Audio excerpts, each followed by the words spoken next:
Hello, guys. My name is Don Wilson Odhiambo, and nice to be here once again.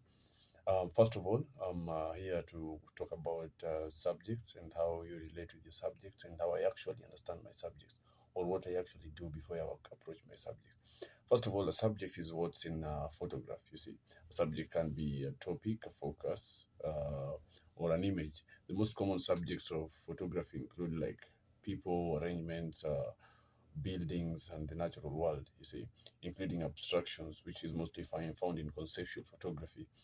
And personally, to go straight to the point, how I actually tackle my subjects, whatever I do first is I actually take my camera and I put it in a very safe place. You see, so sorry about that. I just go first and discover the place that I'm shooting at. You see, and if it's an assignment that I need to be there immediately, you see, it also depends with what your type of story is. If it's about politics, if it's about um, crime or something, or investigative or journalism, or it's about buildings, it's about animals. What I do first, personally, because I've dealt a lot with people and street photography, I tend to walk around the street. You see, take a walk around the street if it's street photography, understand the streets, get into relation with the people around the streets. You know, just as an introduction of who I am. The second day I go there with my camera if it's the street and make sure that at least everyone understands that there's someone who is holding a camera around. You see, greet people, spend time with the shoemakers, spend time in the barber shop, create stories with these people around you. You see, enjoy the moments with them, and actually, if you have something, if you happen to be the one visiting, you can also offer to be paying the lunch for them.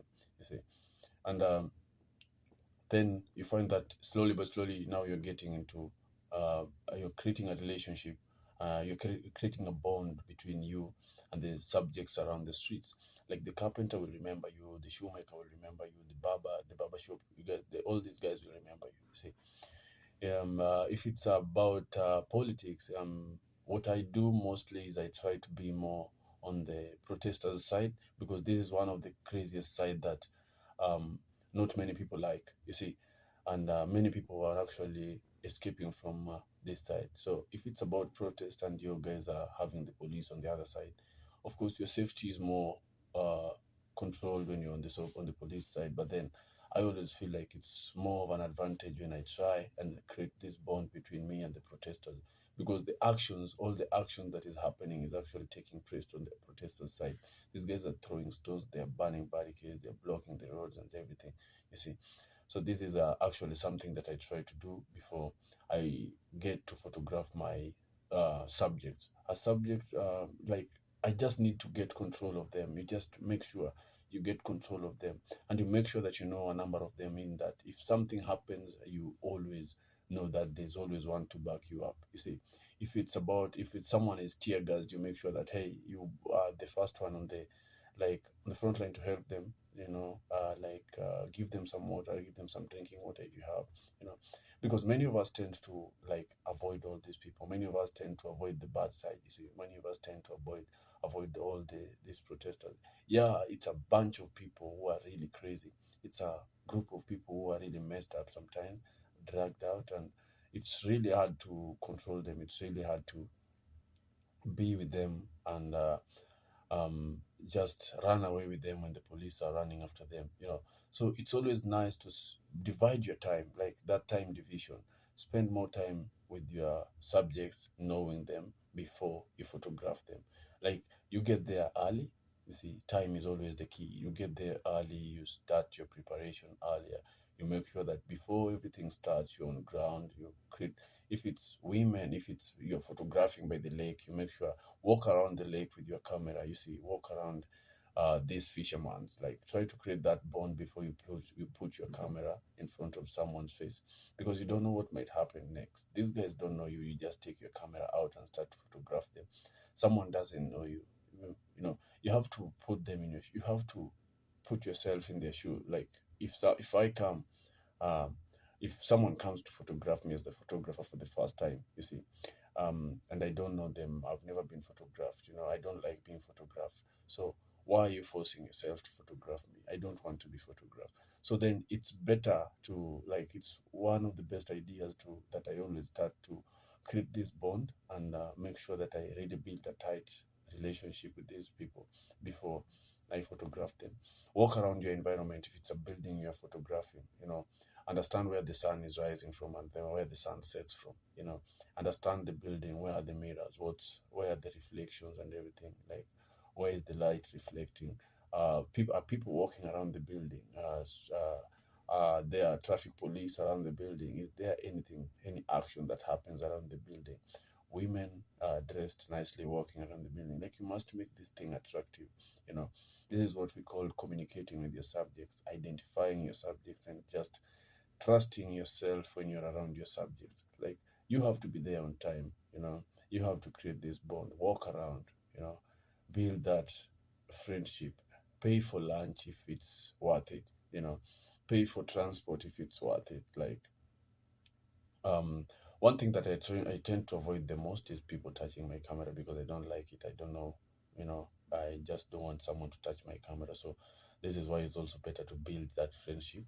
If it's kids, it's okay because sometimes kids are a bit crazy and then they just want to touch you. And also, that's one of the best opportunities. If you have kids around, then you always have everything. You see, you first of all build that bond with kids. You sit with them, and the parents know who you are. You see, once you get into someone's house, don't be the first one to judge them. Don't be the first one to have sympathy if they are suffering or something. You see, just pretend as if life is normal. Don't even show them that you have this feeling. Be you yourself. Understand the environment as it is. Let them explain themselves. You see, don't let yourself be the first one to do everything.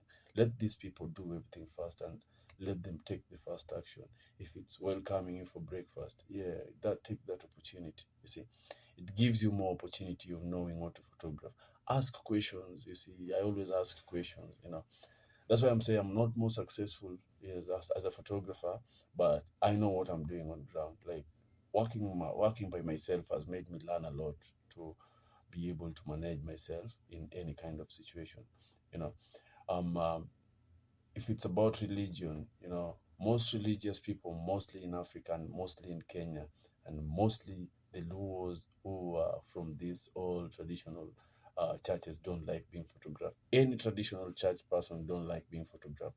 Whatever I do first is you go there, you follow every rules and regulations that they do. You see, if they tell you don't photograph this, avoid it at that moment because then you might be spoiling your next opportunity. You see, don't do this. Please don't do it. You see, try to give yourself a distance. Try to make yourself in the shoe, and then come back later. Try and find someone who is more responsible in the church or who takes care of the church services. You know, ask him what's happening after this or what's happening next. Get close to the pastor. Get close to the bishops who are in charge. You see, take that opportunity, walk around. One thing that you should always do, never be so much of a professional. Always give yourself time to smile with the people around you. Don't be all the time serious. Don't just be serious all the time, taking pictures while you're serious. Like, that smile is always worth it. It gives you that connection, eye contact, like, create that eye contact with them. Like, you have to have that feeling that you are with these guys on ground. This is what we called we this is what makes your subjects actually trust you. You see. So these are some of the things I do on the ground. I go there on time, you know. If it's somewhere that I need to photograph, maybe I'm a day, like 2 days before my assignment, I go there on time, spend time with the people around.